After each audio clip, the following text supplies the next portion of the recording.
ఉన్న బంగారాన్ని విడిపించి ఆ రోజు ఆన్లైన్ రేటుకే మేము కొంటాం. Sharma gold company. నమస్తే, వెల్కమ్ టు సుమన్ టీవీ. నేను మీ యామ్ని. ప్రస్తుతం మనతో ఉన్నారు ప్రముఖ ఆధ్యాత్మికవేత్త, ప్రముఖ జ్యోతిష్య వాస్తు పండితులు మాడుగుల శివప్రసాద్ గురుగారు ఉన్నారు. వారితో మాట్లాడదాం. నమస్కారం గురుగారు. ఆశీర్వచనం తల్లి. గురుగారు, సంకటహర చతుర్థి రోజు అసలు ఎవరిని పూజించాలి? ఆ రోజు సంబంధించిన మంత్రం అంటూ ఏమైనా ఉందా అండి? శ్రీ మహాగణాధిపతయే నమః. ఐం మహాసరస్వత్యే నమః. శ్రీ లలితాంబికాదేవ్యే నమః. సంకటహర చతుర్థి ఇది ప్రతి మాసము వస్తుంది సహజంగా. అయితే మనకు ఏకాదశులు అనేటువంటివి ఉన్నప్పుడు ప్రతి ఏకాదశి ఎలా అయితే పాటిస్తామో చివరికి వైకుంఠ ఏకాదశి అనేటువంటి రోజు చేయాల్సినటువంటి ప్రామాణికము ఏమి అనేటువంటిది చాలా వీడియోలో మనం చెప్పుకున్నాం. సంకటహర చతుర్థి అనేటువంటిది కూడా ఏమి అంటే గణపతికి ప్రాధాన్యత.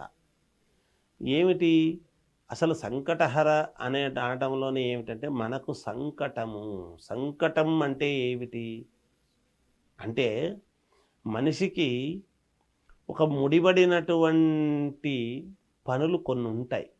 నేను ఎంత ప్రయత్నము చేసినా నా జీవితంలో నా సర్వశక్తులు ఒడ్డి నేను దీని మీద చూస్తున్నాను, ఇది ఎందుకో నాకు కావటం లేదు, ఈ పని అయితే బాగుంటుంది, ఇది ఎందుకో నాకు ఇబ్బంది అవుతుంది అనేటువంటి ఆందోళనతో కూడినటువంటి ప్రజలు ఉంటారు.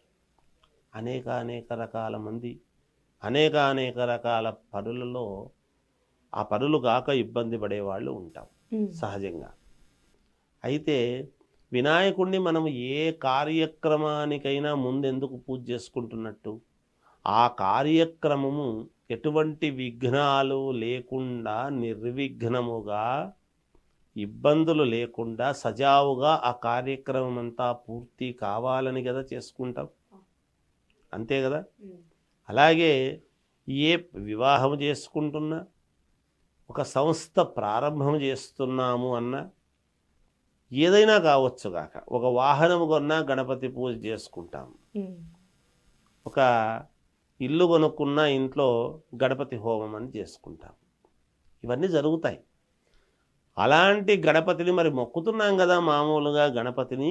ఈ సంకటహర అనటములోనే ప్రత్యేకత ఏమిటి అంటే ముడిబడినటువంటి పనులు మనస్సుకు చాలా సంకటముగా ఉంటుంది. ఆ సంకటం అంటే ఎలా ఉంటుంది అంటే మనకు కడుపులో తిప్పుతున్నట్టుగా కూర్చోనీదు, లేయనీదు, పడుకోనీదు, ఎక్కడికి వెళ్ళనీదు, ఏ పనికి పోలేము, ఏది మనస్సుకు చేద్దాము అనిపించదు. ఎలా అయితే ఉంటుందో ఆ పని నాకు ఎలా అయితే ఇది తీరుతుంది అని మనస్సులో ఒక రకమైనటువంటి వ్యధ, ఆందోళన, ఇబ్బంది అనేక రకాలుగా ఉంటాయి. దాన్నే సంకటము హరం. అటువంటి సంకటాన్ని హరించేటువంటి చతుర్థి ఈ సంకటహర చతుర్థి. అందుకనే ప్రతి వాళ్ళు కూడా సంకటహర చతుర్థి అని పాటించేటువంటి వాళ్ళు నేటికి చాలామంది ఉన్నారు. సంకటహర చతుర్థి రోజు ఉదయము కానీ ఏమి కానీ భోజనము కానీ ఇలాంటివి ఏమీ చెయ్యరు. ఉండగలిగిన వాళ్ళు గణపతినే ఆరాధిస్తూ ఉంటారు. ఆ గణపతినే ఆరాధిస్తూ ఉండి సాయంకాలము సంకటహర చతుర్థి రాత్రి చంద్రుడు కనిపించినటువంటి తర్వాత భోజనం చేయటం అనేది చేస్తారు. అలా ఒక వ్రతం అనేటువంటిది పడతారు. అదే పనిగా ఆ వ్రతం చేపడతారు. నేను సంకటహర చతుర్థి వ్రతం చేస్తాను.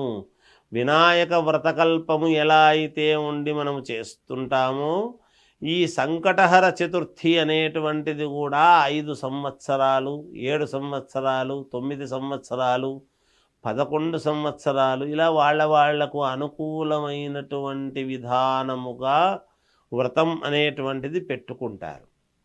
అంటే దీక్ష. వ్రతం అంటే ఏమిటి? దీక్ష. దేనికి దీక్ష? కార్యదీక్ష. ఏమి కార్యదీక్ష?